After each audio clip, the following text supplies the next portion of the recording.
Thank you very much. I think the topic that this panel is going to address is going to follow on very, very naturally to what we just heard from the previous panel and from the senators and from Senator Sass. And this is going to be really where the rubber meets the road, I think, on a lot of this. So it's strategies, tactics, and tools. And it's my great pleasure to introduce to you today. Again, you have the bios. I'm kind of terrified now that Senator Sass has set the standard of memorizing bios. I didn't know that that was what I was supposed to do. So I can't perform that task. So I will just tell you how honored I am to have this tremendous panel here. I'm going to start out by introducing Mary Beth Long.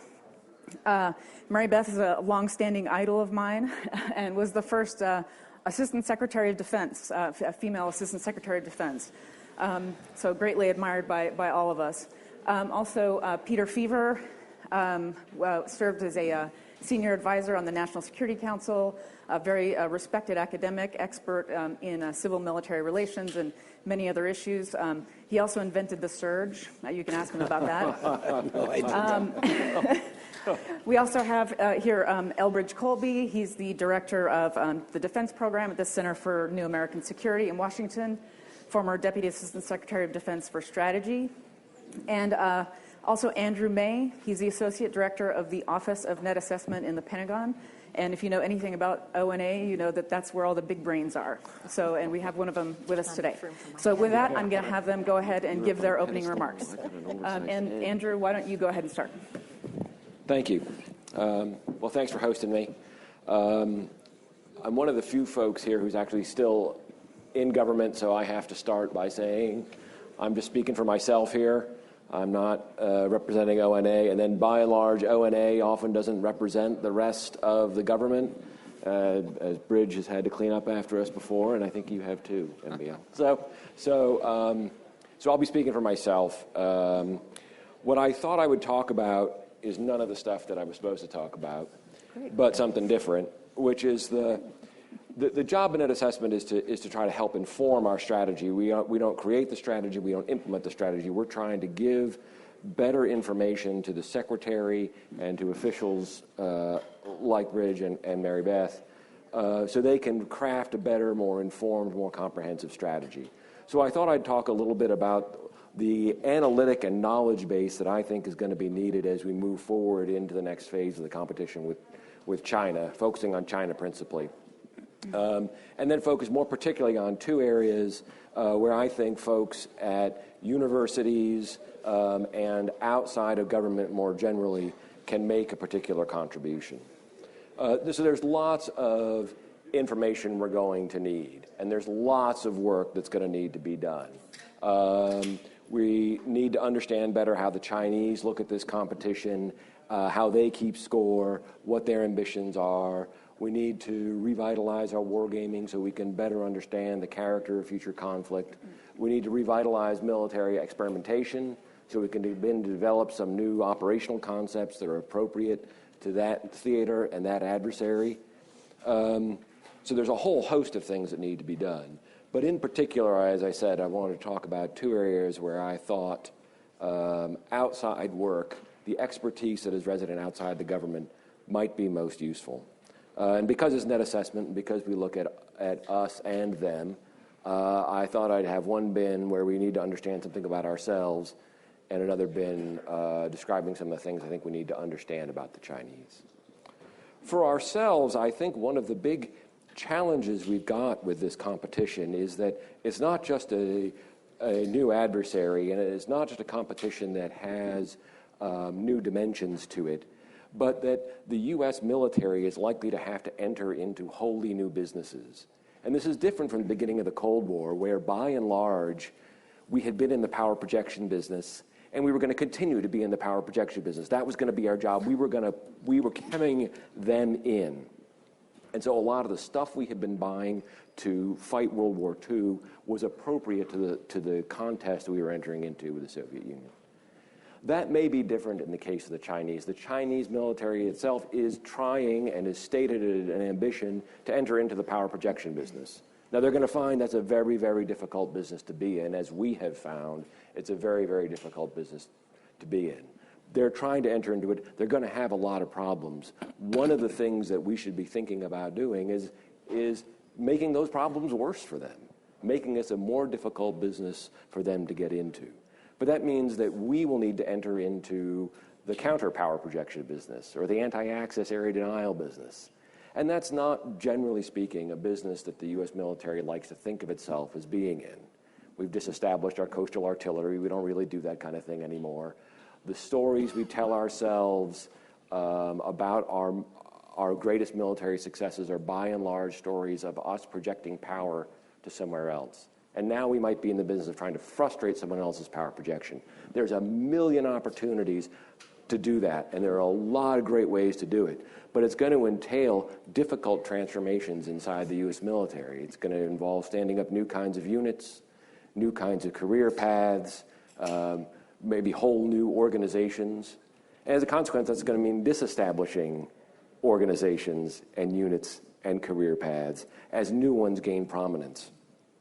One thing we might need is some historical work on, well, how has this gone before? This is something the U.S. military has done before. This is something we know how to do. It's costly and it's painful and it's disruptive, but we can do it.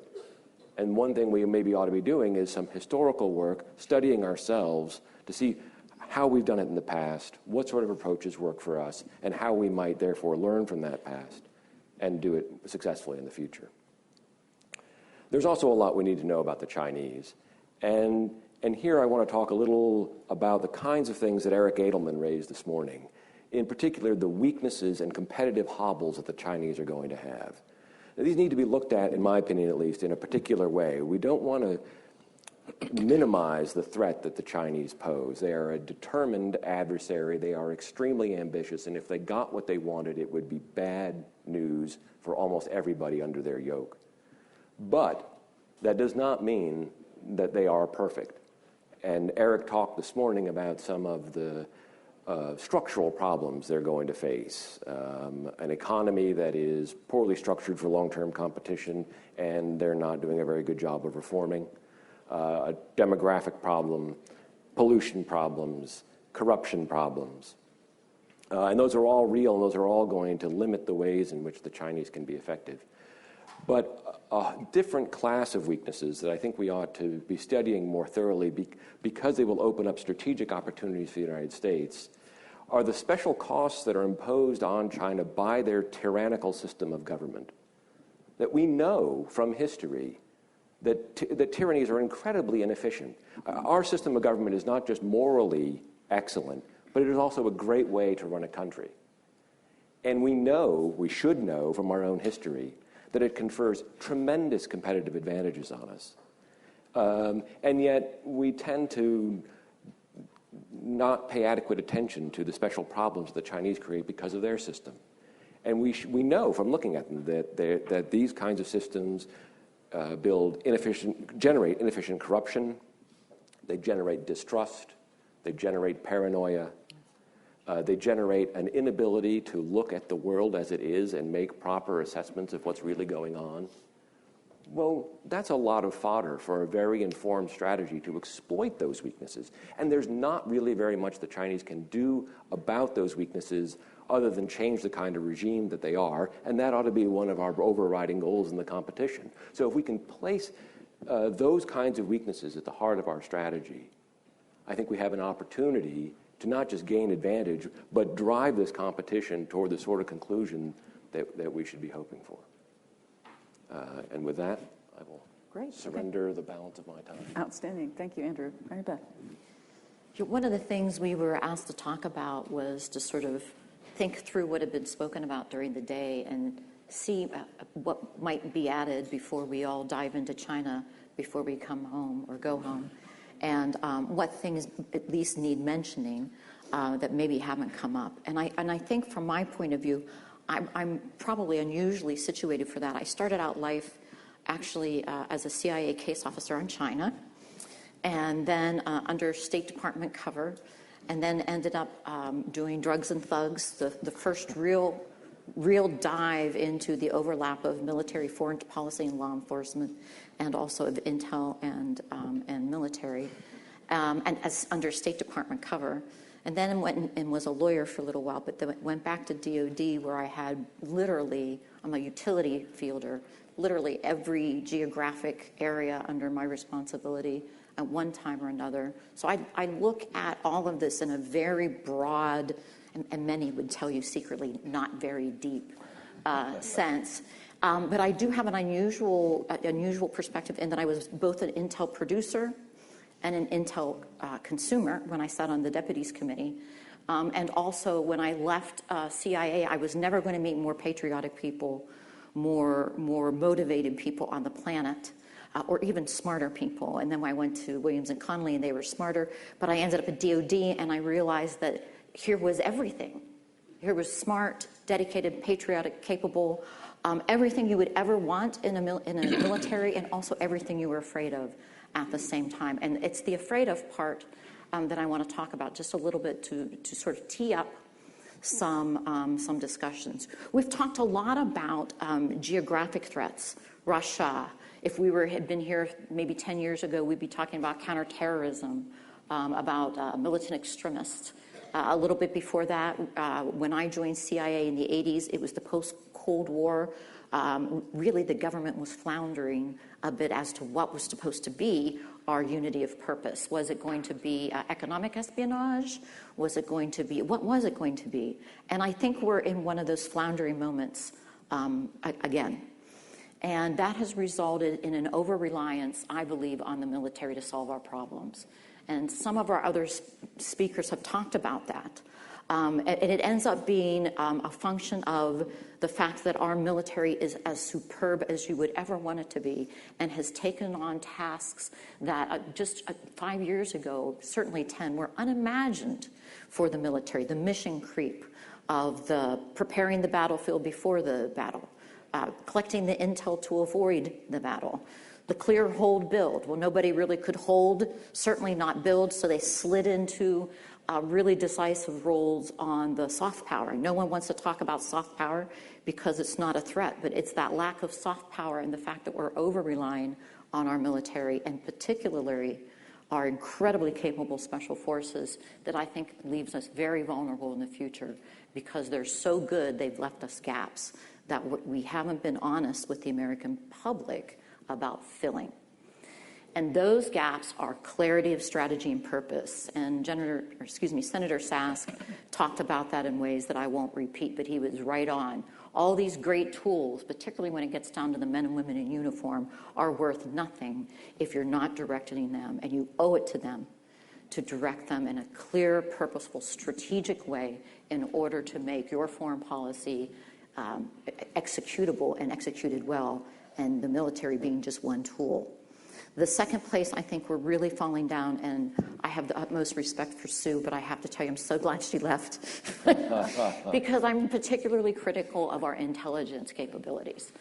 In part, again, we have not had an honest conversation with our population about the role of intelligence and the need for different, increased, and less chaotic intelligence as the rest of the world focuses on the collection effort, and as we all use tools to speed up the consumption of intelligence. It's really the consumption of information.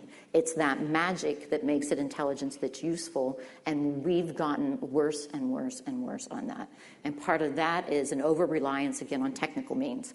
Technical collection. Someone has to feed those algorithms that Sue is talking about. Someone has to prioritize what you're looking for, and that has to fit into a strategy, a policy, and an objective that you're searching towards. And all those algorithms are written by people.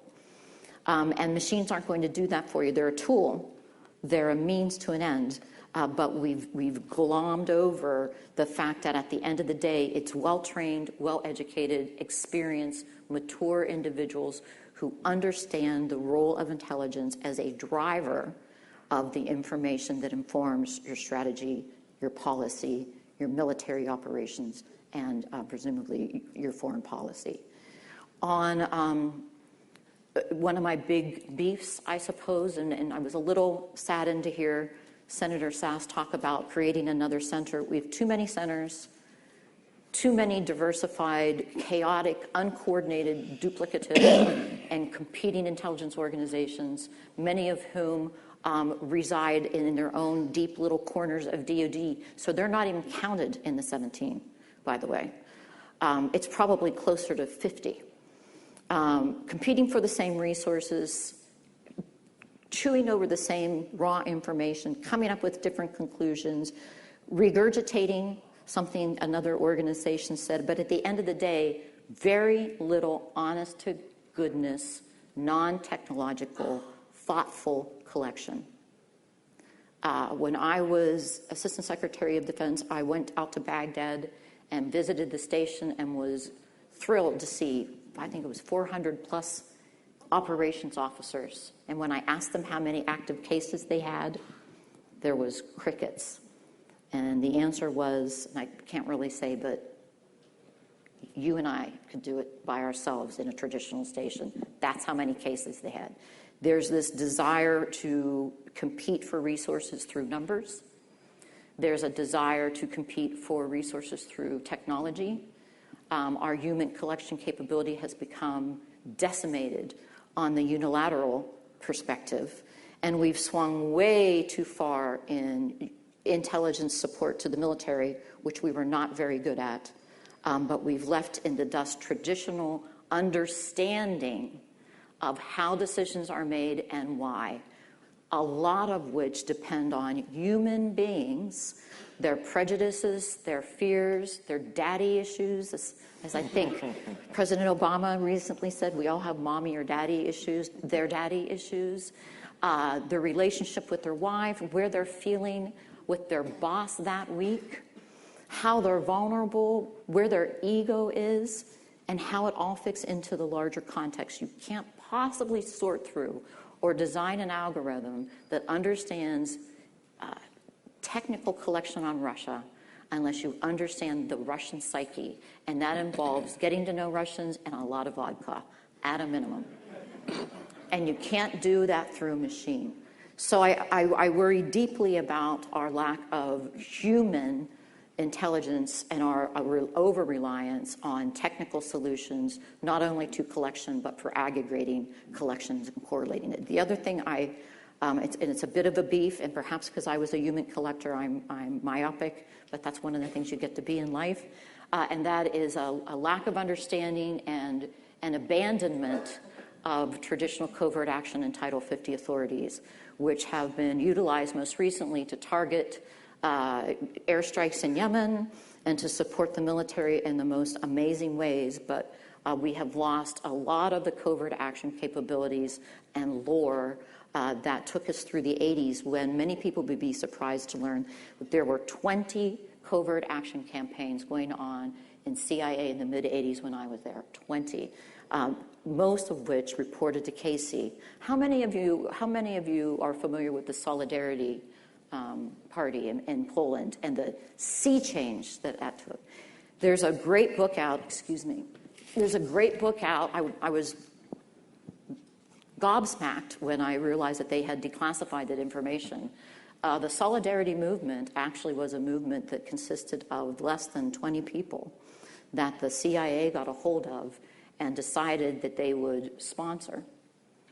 They thought maybe it could be a viable political party. It was never going to be much of anything. But all they were asking for were pens, paper, and a mimeograph.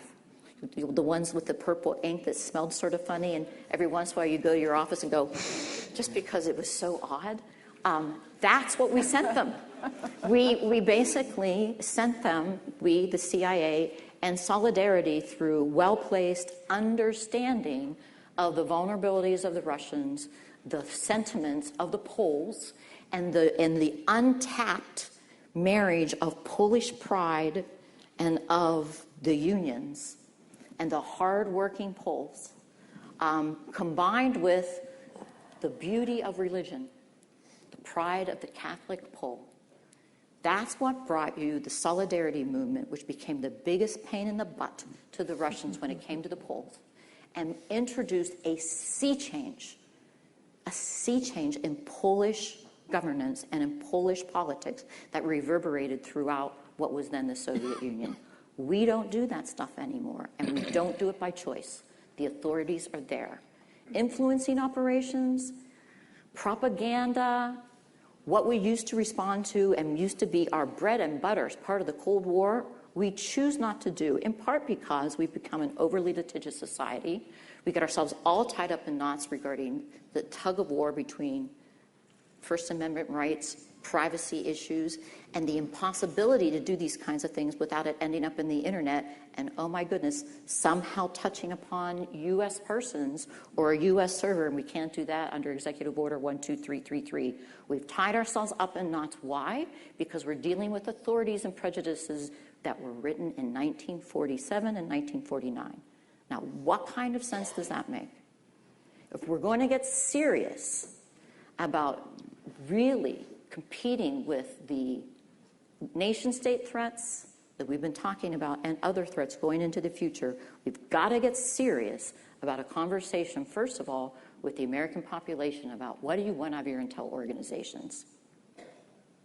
Are you going to be worried about people sneaking through my Google to make sure that I'm not an ISIS supporter? I can understand that. But what do you want out of your intel organizations? Are you willing to assassinate? Are you willing to take out the bad guys? Because at the end of the day, foreign policy is either you win or you don't. And there's a lot of baggage and garbage out there about covert actions in the bad old days. Okay, so let's have a serious and honest conversation about what we should be doing. I know many people are going, you've got to be kidding me. We went through this. No, actually, we're either going to go through it deliberately or it's going to happen to us, and we're going to go through it. Not making a decision is a decision. And we're there already with the use of social media and the use of advertisement and critical economic tools that the other nation states are applying against us that we do not have a whole-of-government approach to, and we won't in the near future. And one of the places that we need to get smarter and better is in intelligence. So I'll stop there on my two big beefs, overuse of the military and underuse of intelligence authorities, and just throw out a couple other things that I don't think have been raised, but just for bullet points. I understand peer-to-peer, we've got to do a reset there, but this peer-to-peer, and someone already mentioned, are going to be a different peer-to-peer. And we've got to pay attention to Antarctica and places that don't look all that important but are critical to freedom of navigation and resources, particularly as to climate change and what Antarctica is going to be like and how economically that passageway is going to be a game changer. We've got to take a look at other aspects of climate change, where you already have tensions in some countries where water is going to be a critical resource that people are going to end up fighting over. They're fighting a little bit already now. It's not going to cause a war, it's not going to cause a world war, but it's going to either be exacerbated by being utilized by our enemies as a place where they can weave into our cracks and agitate us, or a place where the non-state actors, extremists, are going to be able to recruit and foment dangerous civil or other regional conflagrations that will get sucked into one way or the other. Nanotechnology.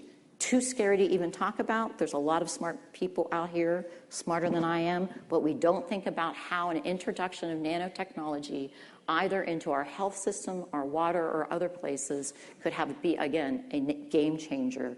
I went to actually a CIA panel the other day about little bots that you could drink and how you could decimate a force, and how everyone's really trying to figure out how you can aerially disperse the next great chemical weapon and have it actually be something that would react later. Scares the bejesus out of me. Other really important things for people to think about that'll be used by our traditional and our non-traditional allies. And I'll leave it at that. Well, thank you, Mary Beth. That was tremendous. So now I know Peter Feaver will discuss hypersonic missiles. Well, now I'm scared. Finally. No, I'd like to say that I'm really happy to be here, but as you can tell, I'm fighting a cold, so I don't know how happy I am to be here this morning. I texted my wife and said, I'm feeling kind of puny. You should pray for me. She texted back, "Dear Lord, please help my puny husband." That didn't make me feel any better, but it did make me reconsider a fact of life for me, which was when I was working with Will in the White House, we would go from office to office knocking on the door saying, we're here from strategic planning and we're here to help you. And everyone in the NSC would burst out of laughter when they saw us. And of course, I assumed they were laughing at Will. But now I'm wondering if they might have also been laughing at me. Well, it is good to be here, and I'm very proud of and envious, really, more envious than proud of what Will has and his team have built here. This is really remarkable. We were asked to talk about the tools, what tools and strategies are needed.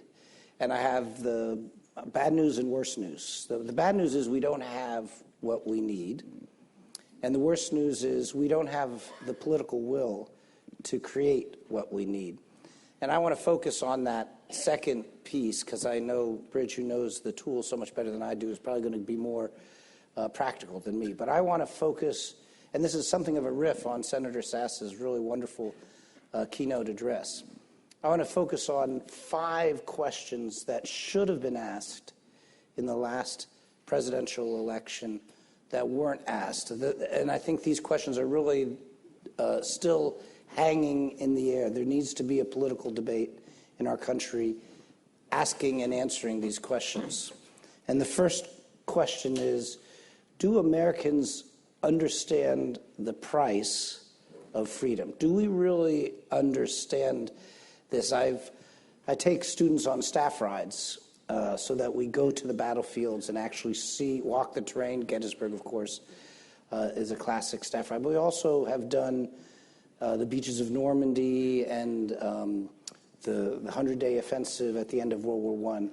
These are pivot moments in American history when Americans realized the price of freedom. And it was a price that then reached back and touched every state, every community in the country. There was a time when Americans understood the price of freedom. Do we today, does the polity that we represent today understand the price of freedom? And there really was very little in 2016 or in the last several years engagement on that question. Second big question is, do we Americans understand the benefits of American global leadership? And sadly, there was even less engagement on that question. I think what we heard, and what we've heard too often on cable news, if you turn it on, is just the costs of American global leadership, and they are high. But what about the benefits of global leadership? And here I thought Senator Sass was quite eloquent about the consequences of what the world would look like without American leadership. So what would we lose? The flip side of that is, what do we gain by American leadership? And Americans, I don't think, can give a good answer to that right now. Third, do our adversaries know that they must resist the temptation to exploit American disinterest or distraction or divisions? We heard this morning from the panel of senators that Russia thinks quite the opposite. They saw tremendous opportunity in exploiting our divisions. And I was particularly struck, Mary Beth said, have I heard anything did I learn anything yet? I said, I've learned a number of things. One of the things I was struck by was General Breedlove's comment that the Russians still don't think they've paid a price for that. That's really a shocking fact. I trust General Breedlove, who knows this better than I do. If that's the case, that should really bother us. That the Russians feel like they haven't yet paid a real price for what they did. And not just the Russians, do our adversaries in general know that they would pay a price and should resist the temptation? The fourth big question that Americans are not really wrestling with enough, although this is talked about more on cable TV, do our allies trust us to lead? And do they respect us enough to cooperate with reciprocity? I think one of the achievements of the Trump administration has been to get our NATO allies to pony up more on defense spending. This is something that every previous president, basically since Truman, has been asking for. And I think President Trump and his team have extracted more from our allies. But have they extracted that along with trust? Do our allies trust us? And can we say that reciprocity is the norm that's guiding our relationship with our allies? And I worry that the answer to that is no. And then fifth, does our government, and by government I mean executive, legislative, and judicial branches, does our government have the political competence and focus to sustain a proactive line of action to address these challenges, not just react? And I think what we heard from numerous panels today was that the answer to that is no. And I think there's reasons to worry about all five of these. I wish the American people were engaged in meaningful debate about all five of them. I just want to pull the fifth one a little bit further because I think it speaks directly to the process by which we would create the tools that we need to address these challenges. And if you look at our government dysfunction, there's lots of reasons for it, but there's three trends in particular that are longstanding and do not begin with this administration, don't begin with the 2016 election, don't even begin when Will Imboden joined the government. It's much earlier than that. But it has intensified, and I think it's reached something of a crisis point now. The first is the breakdown in the regular order of governing. Now, this is the kind of thing that my students, if I even start to talk like this, they're out like a light. Nothing could be more boring to them than the ordinary process of regular order governing.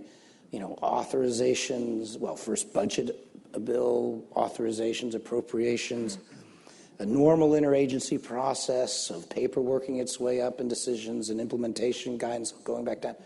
This is the boring stuff of actual governing. But when you're at a great school like the LBJ school, and you leave from there and work in government, you realize, wow, that's actually what makes the government work or not work. And as a country, as a governing body, our government has gotten out of regular order. And we're doing things like the Budget Control Act, which is absurd approach to appropriations. We have let lapse norms on that govern sort of self-restraint on what people will do with the power that they have. We have completely lost, I was going to say not completely, because I was very inspired by what I heard today from the Senate Intelligence Committee representatives, but we've mostly lost quality oversight, legislative oversight.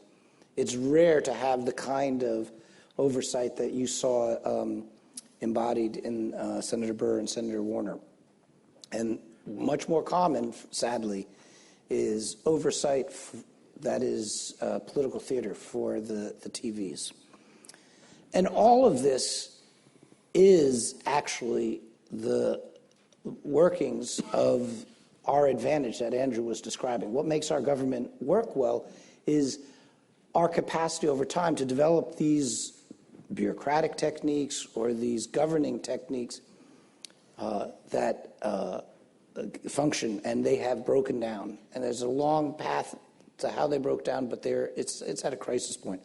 Second factor, the vicious cycle of polarization, which means the parties sorting geographically and ideologically. So the leftmost Republican is still more conservative than the rightmost Democrat.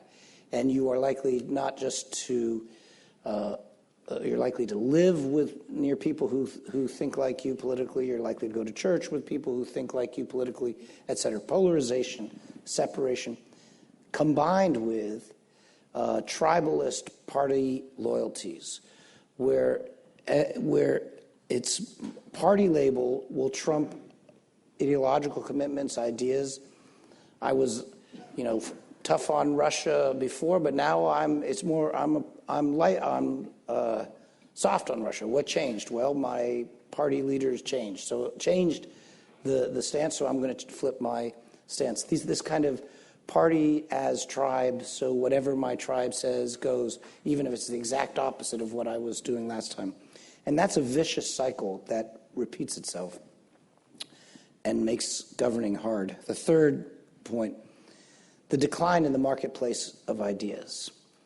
And this, I think, begins actually in the academy. So here I'd lay the blame squarely in my profession, universities, across the country, a decline in the marketplace of ideas.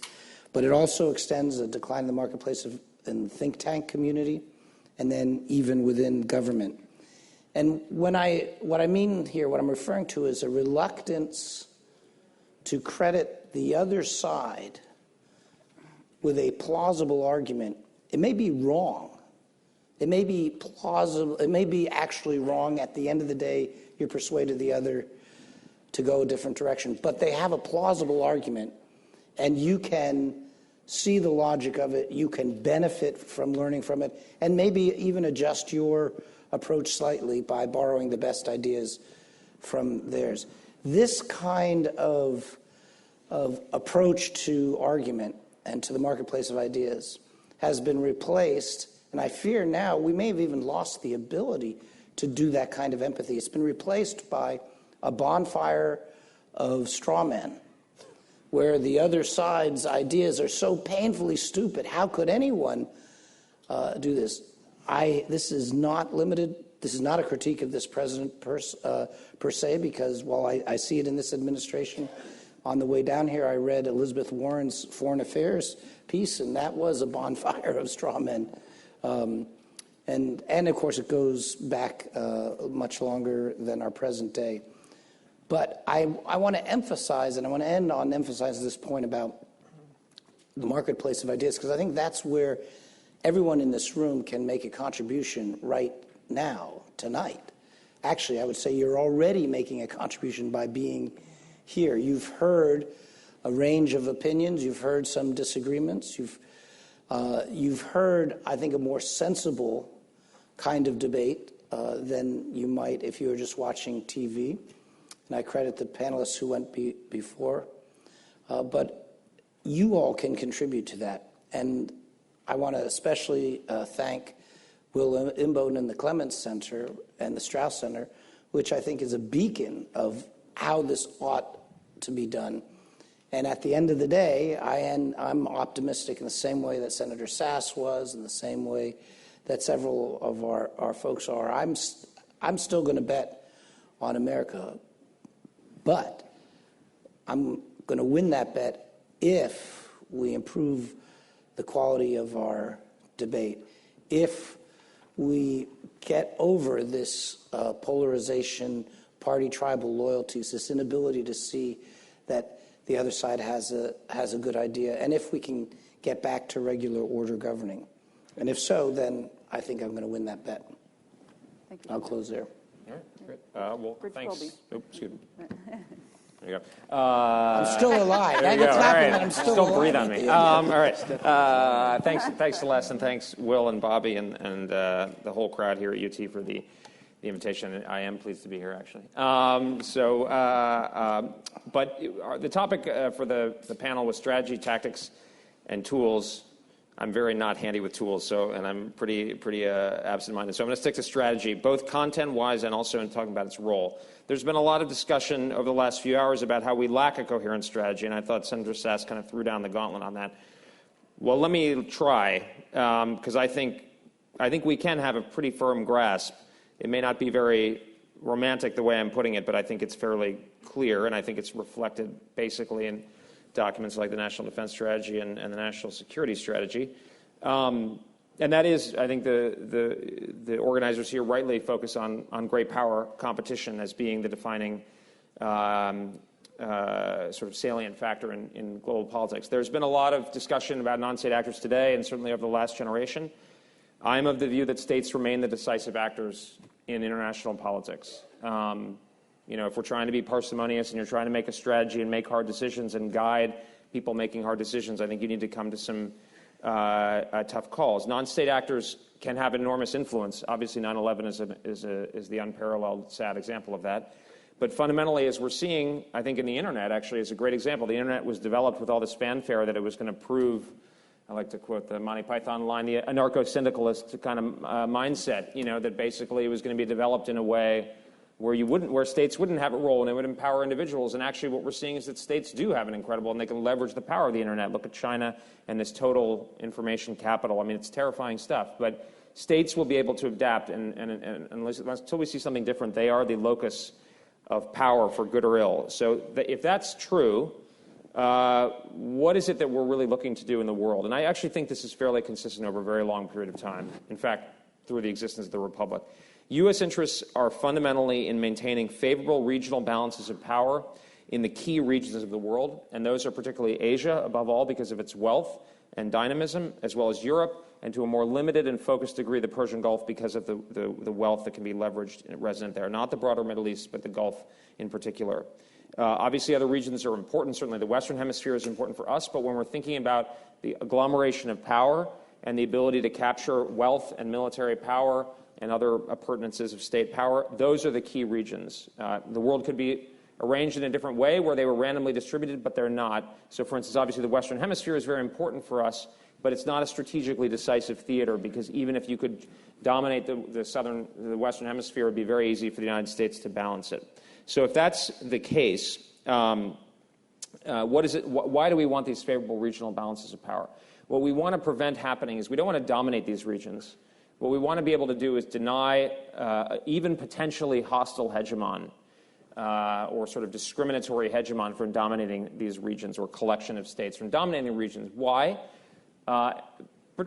In most practically because we don't want to have a closed door. And if you go back in American history and you look at the policy of the United States towards China 100 and so years ago, the Chinese don't like this term, but I mean, I think it's basically an innocent approach. We want an open door. We do not want a discriminatory trading regime imposed upon us, which a hegemonial power would have the ability to do.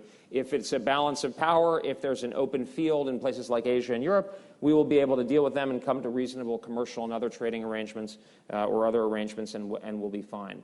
But if say China or Russia, or in the past the Soviet Union, could dominate a region, they could set the terms of trade and intercourse in those regions and basically disfavor us, which ultimately would have an effect on our way of life, and in the worst case would allow those states and those regions to project power ultimately into the Western Hemisphere. And you don't need to think that they're going to land on the coast of Cape Cod or Northern California to think that's going to happen, but rather they're going to be able to have influence.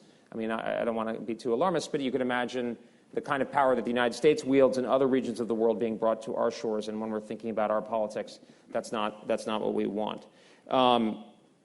What's the challenge here? The challenge here is that the U.S. power advantage, which we enjoyed for two kind of blips, historical blips, is I think structurally eroding. I'd point you to, there's been some talk about McKinsey, but a good friend of mine, I think Will's and others, Drew Erdman, who's now in the government in Missouri, had a great McKinsey a graph that showed the center of world economic activity. If you look at 1400, it's in Asia. It then moves to the North Atlantic by about the 20th century, and now it's moving back. So the structural reality is that the United States no longer bestrides the world like a colossus, as it did after World War II, which was because the rest of the industrial world had destroyed itself. And then when the Soviet Union fell and we had this resurgence of economic activity, we also saw what was probably an unusual sort of resurgence of our economic strength. That's not to say, I'm actually quite optimistic, and I wrote a piece with Drew and Paul Leto a couple years ago. I think we have a lot of advantages in the United States, but it's going to be a much more competitive world. And actually, the powers that are really losing this kind of economic vitality are traditional established allies, particularly in Europe. So if you look at the kind of the world balance, we are in a much more competitive environment. And what's really going on here? It's not really a sort of dissemination in random terms. Really what's happening is China is rising. To some extent India, obviously some other countries in Southeast Asia, but above all it's China. As Napoleon said, when China rises from its slumber, the world will shake, and that's what's happening. So China will continue to rise. Jim Steinberg and I were having a spirited argument in the back. I wish we could be having it up here. It would have been fun. But in my view, China must be the focus because it is the most powerful potential hegemon. and it is a potential hegemon in the world's most important, dynamic, wealthy region. I don't actually think, you can only be as worried as the Mexicans were about the Americans in the mid-19th century to be very scared about what the future of China is. I like Chinese culture. I've been to China many, many times. I have tremendous respect for China. I just look at human nature. Appetite grows with the eating, and you see that with Xi Jinping. So I think we should be quite worried, and of course many of their neighbors are extremely worried. So that's the kind of, to me, that's the strategy. I think you can put a lot more sort of lyrics on it, but that's basically the core logic. In terms of the sort of dime that General Thomas was talking about, obviously all the domains are important, and the competition is going to be in all of them. But I think we should never take our eye, particularly the defense establishment, should not take its eye off the military dimension. There is a tendency today, and certainly not General Thomas, but there is a tendency today among defense experts and senior officials to talk about the dime as if, and kind of to put the M at a lower level. And I think that's a mistake, because I think that is actually assuming a projection into the future of the dominance that the American military has enjoyed or earned over the last quarter century. But given China's economic development, that is going to be much, much more challenging to sustain. So what does this mean in the strategy context, thinking about a strategy as a bureaucratic exercise? So when I was in the Pentagon, I worked on the National Defense Strategy. I'm a fan, but I'm biased. It's Secretary Mattis's document, and I think he deserves enormous credit for it. First of all, for identifying the great power competition and the absolute central importance of the American military returning to a focus on warfighting and prevailing in strategically significant, plausible warfights. That is crucial. Obviously, also being conscious of the way the military instrument interrelates with the other parts of the DI&E, but also in the fact that it made hard choices. And I think you've started to see, there was an article in the Washington Post by Missy Ryan a couple of weeks ago demonstrating that some of the desire to move to a new approach, for instance, in the Middle East. I think this is absolutely crucial as a bureaucratic reality, because strategy, to be useful, one of its most important roles is to send a signal down to the organization, not here's how you do everything like a central planning kind of thing, but rather to animate the organization and the experts in the field, whether they be in uniform or not, to go and figure out the problems. But a crucial element of that is to tell them and to assume at the political level the responsibility for taking risk on hard choices. That cannot be delegated, and that's certainly something that I saw, and that's something I'm concerned about as we go forward. I think if we're thinking about an era of great power competition and we're talking about strategy, we need to be talking about hard choices, about what to focus on and what not to focus on. I was thinking of an analogy recently, and it's like, if you're a Florida homeowner, you might buy some tornado insurance, but you really better buy some flood insurance. Certain kinds of threats certain kind of plausible threats are more consequential than others, and I think that Secretary Mattis deserves a tremendous amount of credit for that. The main issue now will be implementation. But with that, look forward to questions. Excellent. Thank you, Bridge. I hadn't realized that I was going to be heading the Losing My Will to Live panel after that. We can beat these guys. We are extremely grim portrait. So I'm going to go ahead and just ask you guys to follow up a little bit on these comments, and I'll just identify a couple of the very common themes I heard and push you a little bit. Andrew, Mary Beth, all of you really kind of hinted at this general floundering, right? We're sort of wrestling with what is happening to us. We don't really know what we're in. We're calling this conference the era of great power competition, but are we there yet? Are we getting there? But yet we have more information than ever and not very good understanding, right? You both really sounded that theme. And then Peter made it clear, though, that we're actually unable to really speak to each other anymore and even function normally to develop the understanding. So we're kind of in a real conundrum. And Bridge, just to push on you a little bit, is the answer to this just a better document? Is that the way to get there? So for all of you, really, now what? What do we do about this, fairly grim situation? I mean, thank you, Peter, for suggesting that the Clements Center was a solution, but there's not very many of us, so we'll with help. more funding, you could be. Right, exactly. Okay, you heard it here, folks. So anyway, if I could get you guys to respond to that. Going to go in reverse order? Yeah, Sure. I'm not super grim. I think the competition is going to be very serious, but I'm encouraged by what's happened. Again, with some of these documents, but also the national security strategy. Nadia Shadlow and her colleagues deserve an enormous amount of credit there. Quite candid. Ahead of the curve. And a lot of what's going on is obviously a hashing about with a really difficult set of problems. The solution is not a strategy document, but a strategy document is a way for politically accountable leadership to communicate their seriousness and to assume responsibility that then frees up the experts at lower levels to be able to go figure out the problem. So I think that the change in tone on China is great. I think Vice President Pence's speech, Matt Pottinger and others deserve a tremendous amount of credit for that. I think I'm pretty impressed by our system's adaptation, actually. Okay, good. Compared to the alternatives. I feel better. Thank you. So I'd point out that we've been wrestling with this temptation to isolationism for a long time. In fact, I worked in the Clinton administration, and the Clinton national security strategy orientation identified isolationism as the problem. That's why the strategy was a strategy of engagement, that to resist the come home America temptation at the end of the Cold War. And President Clinton had very strong political instincts, and he sensed that isolationism sort of fermenting and wanted to fight against it. I remember vividly President Bush in the second term. I think it was the 2006 State of the Union address, but he said, "I'm worried about return of isolationism." So here he had gone through re-election, so he'd sort of been out in the hustings talking to Americans, hearing their vibe, won re-election, but nevertheless he was worried about a return of isolationism. And then if you hear read Goldberg's interview with Obama, President Obama worried about it too. So the last three presidents who won second term, so they're kind of good at reading the American mood, have worried about this. That being said, the last three presidents to win, 16, 12, and 8, their message was, compared to their alternative, was the problems are simpler if we don't engage abroad. So I think that message resonated. That was the message that won in 2012. You had old Romney talking about the geopolitical crisis. He looks pretty prescient today.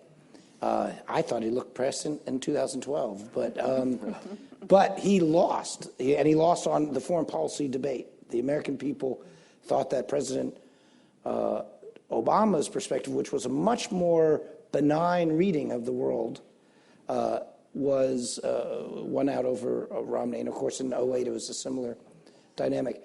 So in this sense, I think Senator Sass is right.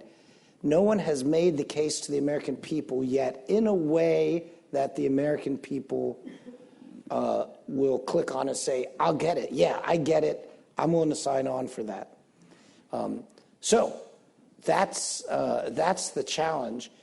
I think we do have coherent national security strategy. I think we've had a coherent national security strategy since the end of the Cold War, and I think it's been pretty successful. But what it has failed at is in capturing the imagination of the American people. And that legacy strategy is now played its course because it was premised on no great power conflict. The great power conflict upends what we have been doing for the last 25 years. We need a new one, and we need to do a better job of getting one that the American people will embrace. And I think that was the important message from Senator Sass today. Well, I'll associate myself with what both of you said with the small twist.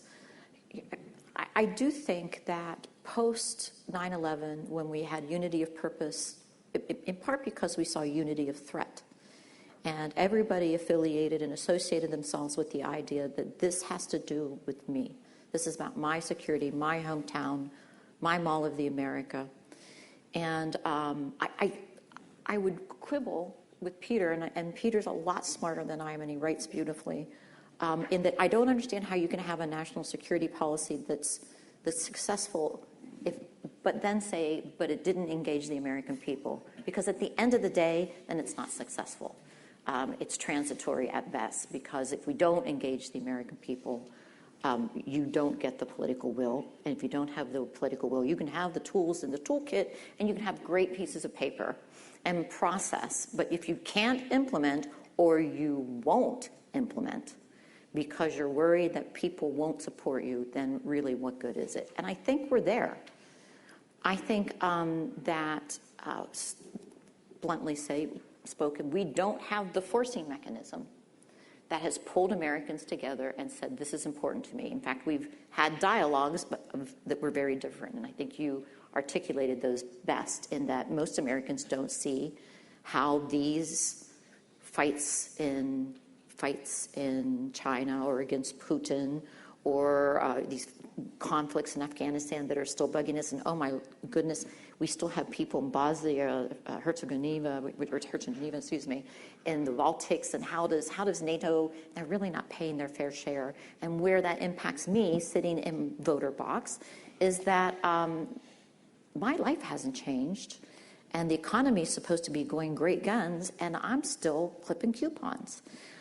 So we have done a miserable job telling the American people that this is as important, or more important really, than the Cold War, in that if anything has happened, the threats have proliferated and they've become much more complicated. So that I don't think we've done, and I don't think we're going to get there, frankly, until something really terrible happens. And I've never heard of a bureaucracy that transformed or changed itself because it realized it wasn't doing the job. And it'll take a big old hit for us to wake up and realize that for example, the DNI doesn't really conduct operations at all, and something that was supposed to be a couple thousand people is now a couple tens of thousands of people, and that the linkage between law enforcement and intel doesn't really work that much better than it did up until 9/11, and we're going to end up stumbling over ourselves. And so I think it gets back to what you were saying and you were alluding to, but I think Sass said it better than I'd ever heard anyone say it, is that we don't have unity of purpose nationally, and we're much more interested in who's coming up on tweets and a lot of things that are part of our consumerism and being American, but we forgot the part that we are the gatekeepers to freedom in the world, and we are the bastions of democracy. And if we don't lead, somebody else will. And there are unbelievably bad people out there, and it's not a cultural misunderstanding, and it's not a religious misunderstanding, and it's not a cultural insensitivity. There are bad people out there, and they want to kill us. And unless we're willing and destroy our democracy and humiliate us and burn our children, and if we're not willing to do the same, then we're going to lose. And that's a hard fact, and people don't want to talk about it, except for people who have their family in the military, and they not only talk about it, they live it. And we're increasingly dividing our society between those who live the American dream and those who protect it.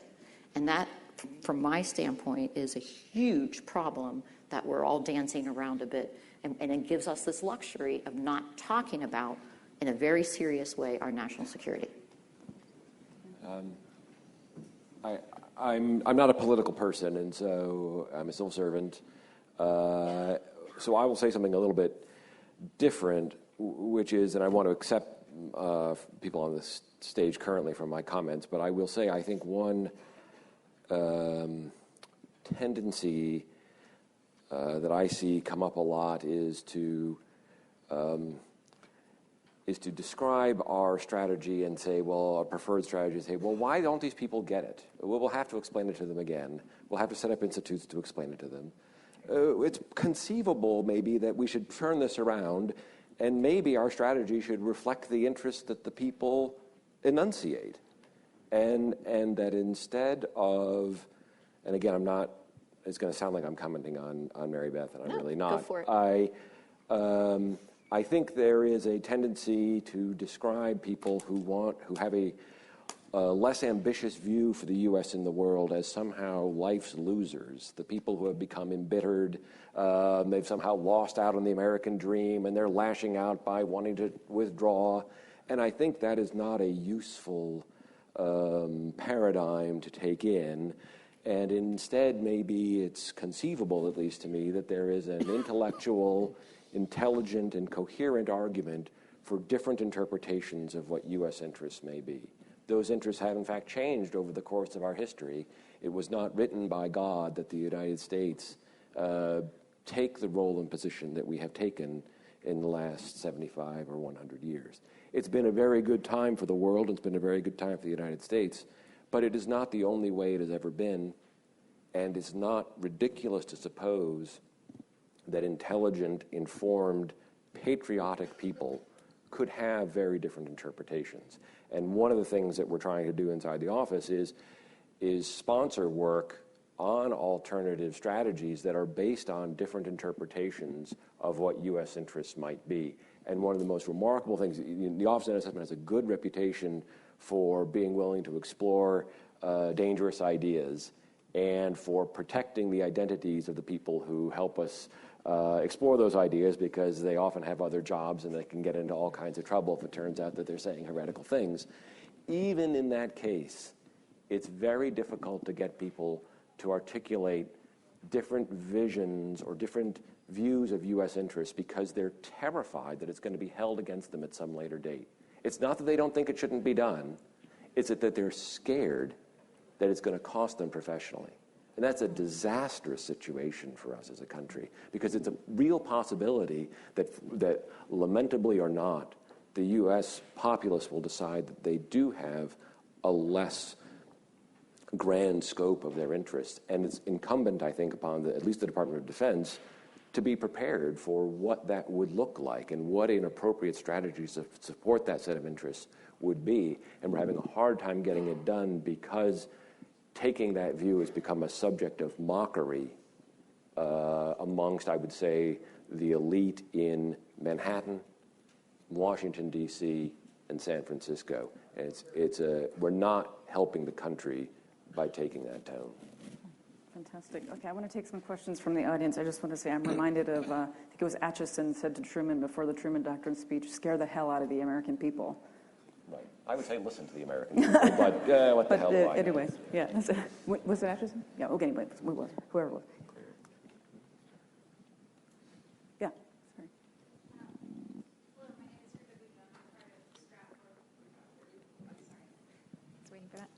Thank you.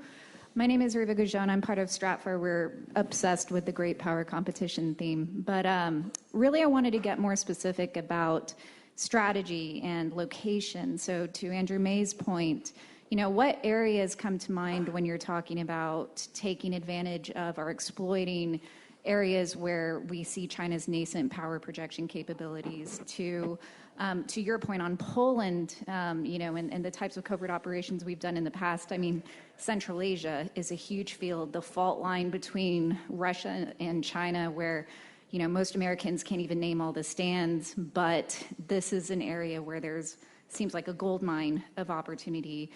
Denial and deception operations in the tech realm. There's a lot there. So, in strategy and tactics, some ideas that may come to mind or at least are being tossed around. I'll jump in because some of it's about covert action. The Central Asian countries are exactly where, and also you could get a twofer there, because I don't know if you've listened very carefully to Russian articulations lately, but they're increasingly articulating the Central Asian aspects of the Russian bear with a nod, I think, toward at least building empathy or sympathy for Russia in the Central Asian countries as a nod toward China, making sure that there's some kind of commonalities. But as you know, those are countries that are,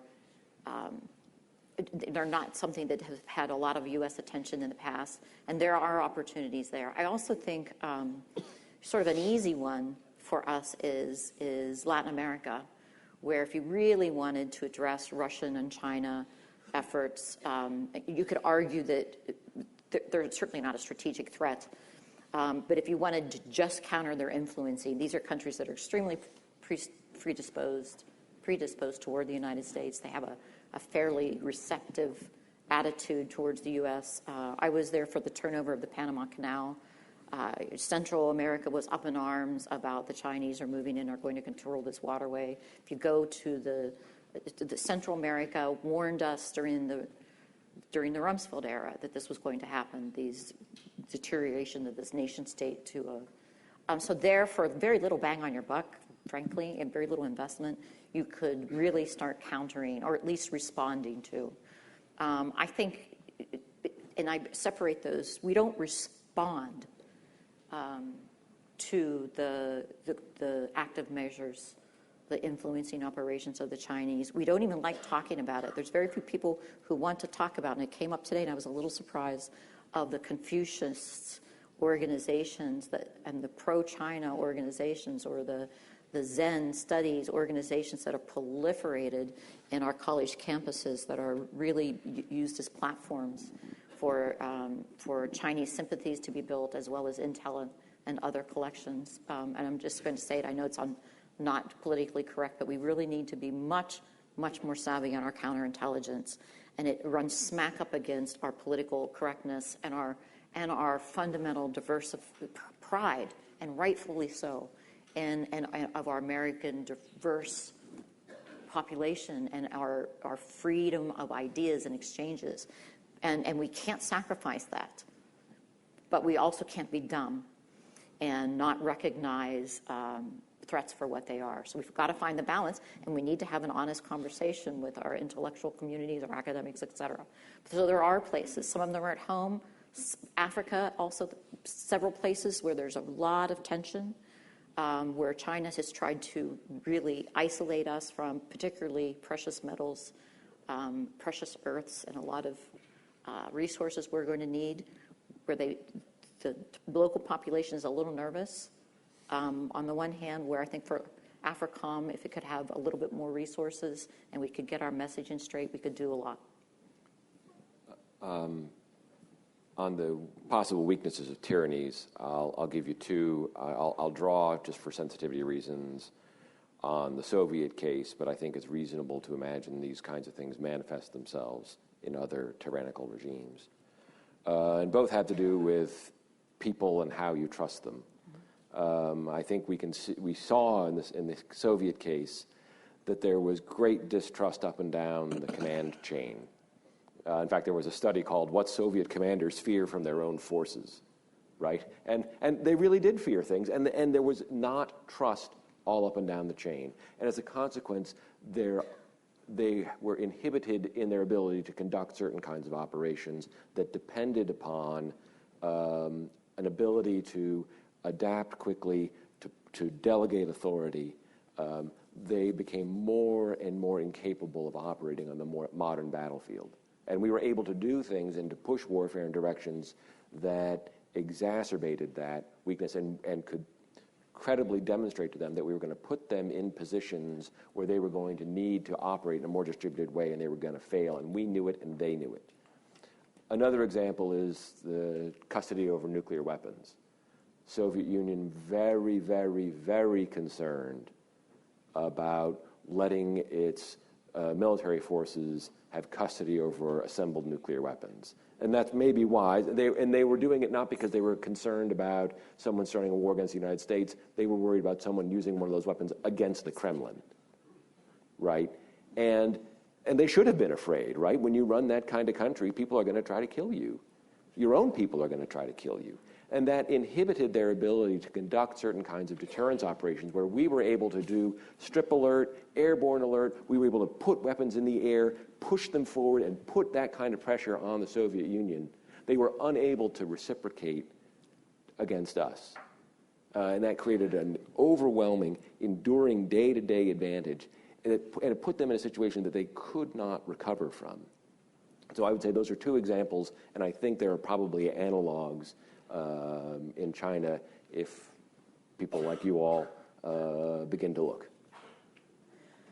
Okay, I'll take these two questions at the same time, please, and then I'm going to let you guys have a final word, if you like, on anything else you heard either today or on this panel. So, you look like students? Are you students? Good. Yes. Okay, great. That was a dangerous. Hi, I'm Jordan. I'm the founder of the Wisdom Factory at Texas State, and we specialize in and getting rid of that polarization that you talked about in the beginning. And if I could just say one observation that I've noticed with the success that we've had with our group is that if you want to have depolarization and blur the lines and erase the lines that divide us, ideologically, what you need to do is create organizations that are multi-partisan. That's what we've done, and we see that works, is when you have a multi-partisan organization, you become apolitical because everyone aligns in their values to a certain point, especially when there's patriotism in the mix. But with that, I just want to get to my first question, and it's for these two gentlemen right here. We talked about strategy, we talked about tactics, so I have one that I would like your opinion on. When it comes to this One Belt and One Road initiative, we see that the Chinese are going and they're building networks of infrastructure, ports, schools, power plants, and all of these things that take the people in these countries a lot of times from the Stone Age straight to the Information Age. And that impact on these people is of a value that is not even numerical.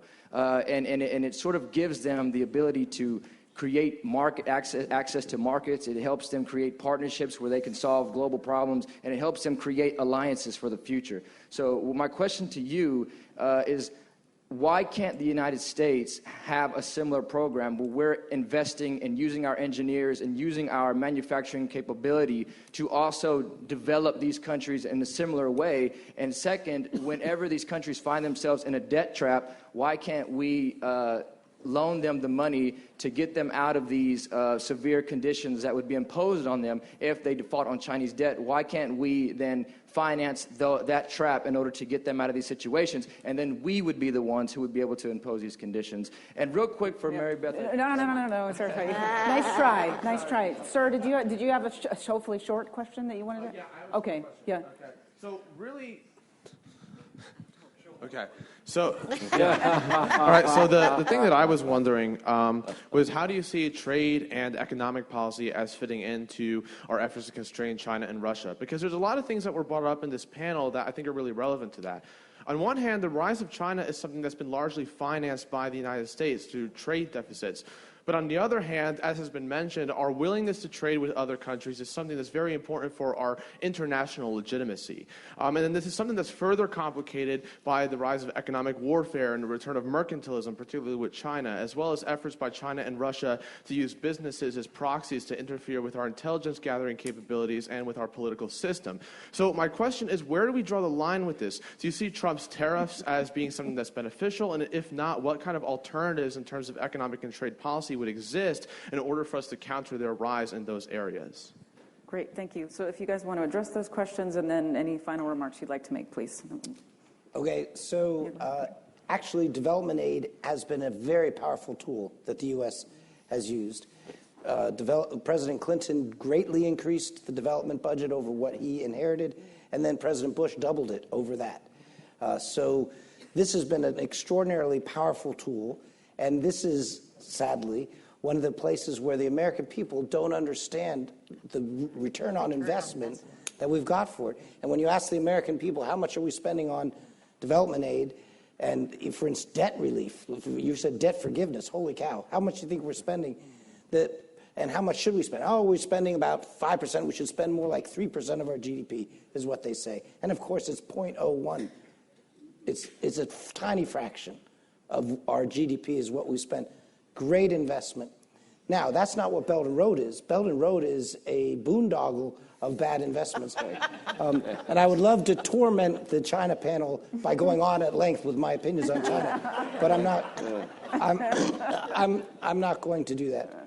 The last point I'll make about economics as important, it's vitally important, but I don't think the tariff wars is the way to go. I would much prefer a rules-based, being insistent and dogmatic on rules-based and on reciprocity. And if we insisted on reciprocity in our interactions with China, then we would get at intellectual property protections, we'd get at their mistreatment of our companies that go in there and they have to force and surrender information to China, but we don't require that of China companies here. The reciprocity is the better tool. Tariffs, I think, produces too much negative externalities, as we're seeing even in the headlines. And so I'm all for being smart about our economic tools of leverage on China and getting tough on China, but I would lead with reciprocity rather than with tariff wars. Yeah, I just say, I know we're short on time, so I think, Senator Sass's point is right, which is, I'm not the world's expert on it for sure, but, more trade is generally a better thing. My impression, and I think I'd really echo Andrew's comments earlier, is that there's discontent in the country about the economic state and our future. Obviously, the economy's doing well right now, but we've got an entitlements crisis at some point on the horizon. So structurally, there's going to be very, very tough times and sacrifices. And I think for a long time, particularly after the Cold War, the kind of implicit or often explicit American policy was we're going to kind of take on more costs and responsibilities because we're doing very well with the internet boom, and then after 9/11, and President Bush had very sort of high kind of aspirations and high-minded kind of approach. And I think the bill has come due certainly over the last 10 years, and I think it won't go away. Which is to say, the American people. I said this to Germans yesterday. It's unconscionable that the American people spend 3% of their income defending other people, and the Germans spend 1.2%, and collective defense was basically invented for their benefit. So the American people are basically right. This is not a sustainable approach, either from an equity point of view or from a strategic point of view in a more competitive world where we have to sustain our economic competitive. So we do need to right size this, and there is a lot of urgency. And things like debt relief, development relief, they're great, but they need to be looked at with a careful eye. And I think our better approach, rather than trying to meet the Chinese, is dollar for renminbi, is rather to say, look, this is a debt trap. This is going to corrupt officials. What Americans have to bring is more in the way of private sector transparency, competitiveness. We work with you. We're not going to impose the